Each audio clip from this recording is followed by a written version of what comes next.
कहते हैं यदि फूल नहीं बन सकते हो तो कांटे बनकर मत रहना, और भला किसी का कर न सको तो बुरा किसी का मत करना। क्या रे? और वाणी का स्वर संभाल ले। हमारे विद्वान कहते हैं ऐसी वाणी बोलिए मन का आपा खोए, और न को शीतल करे और आप शीतल होए। वाणी कितने प्रकार की है पता है किसी को? वाणी कितने प्रकार की है किसी को मालूम? नहीं पता तो हम बता रहे हैं। वाणी जो है 4 प्रकार की होती है। 4 नंबर 1 परा, पश्यंती, मध्यमा और बैखरी। हम लोग जो बोलते हैं ना वो बैखरी वाणी में बोलते हैं, ध्यान देना। तो सुतजन कहते हैं आपको कोई बुरा कह रहा है कहने दो, आपको कोई गाली दे देने दो। आप ये बस सोचो इसने एक गाली दी तो हम एक डबल प्याज में और दें, कम थोड़ी किसी से। अच्छा बात तो ठीक है, माँ बहन की गाली बर्दाश्त नहीं करनी चाहिए, लेकिन एक बात और बता दें, यदि आपसे कोई लड़ रहा है तो आप चुप हो जाओ, मौन हो जाओ। यदि आपने जवाब दे दिया आप बराबर हो गए तो फिर वो तो मूर्ख है ही।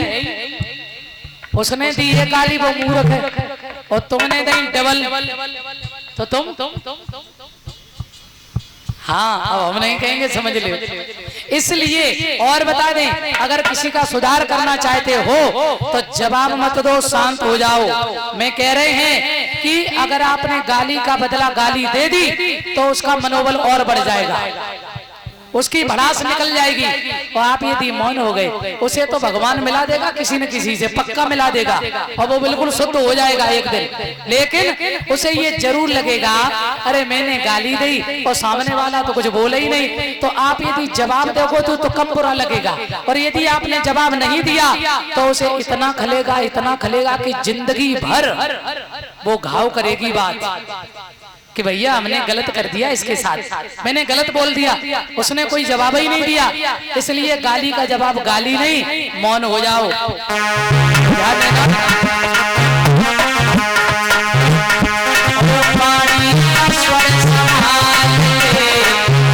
अच्छा बोलो।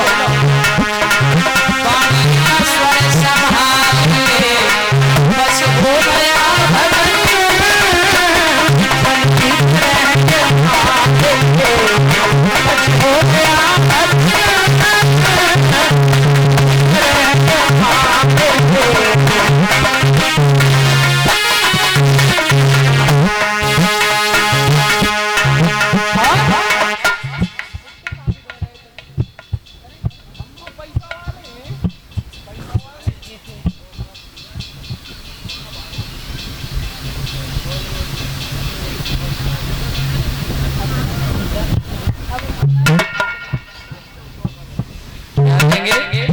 इसी के साथ ये 501 रुपए का सम्मान हमारे दद्दा जो हैं हमारे लिए पिता हैं, और ये पिताजी हमारे हमें सम्मान कर रहे हैं। श्री मैकू लाल यादव नंगला चिरौंजी हमारे पिता हैं ये, और इन्होंने जो सम्मान किया है क्योंकि आज से नहीं कम से कम 17-18 वर्ष पहले से मेरा संबंध है, और हम आते जाते हैं। और ऐसा ही नहीं क्योंकि सुनील भैया हमारे जो हैं हमारे लिए बड़े हैं, उन्होंने मुझे जब हमने कथा की शुरुआत करी थी ना तो मुझे पता ही नहीं था कथा क्या होती है। हाँ तो हमें ऐसा नहीं, मेरे भैया ने सहयोग किया है मेरा, तो मैं दद्दा से स्वयं आशीर्वाद की कामना करेंगे।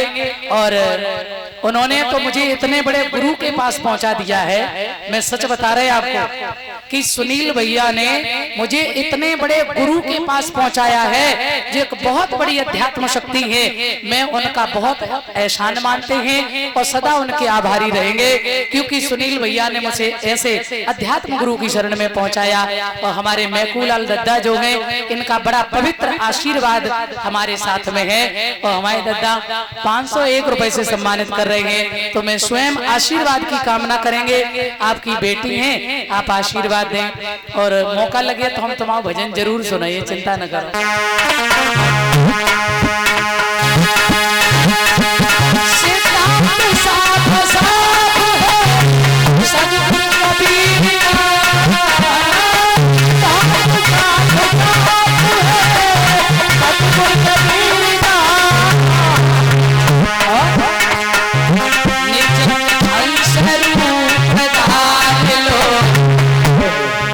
भगवान को पाना है तो सरल बन जाओ, सरल।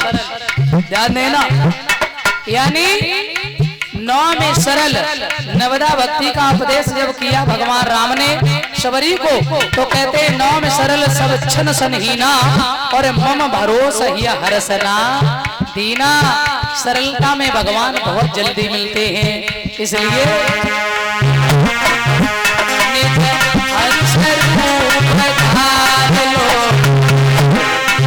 बस हो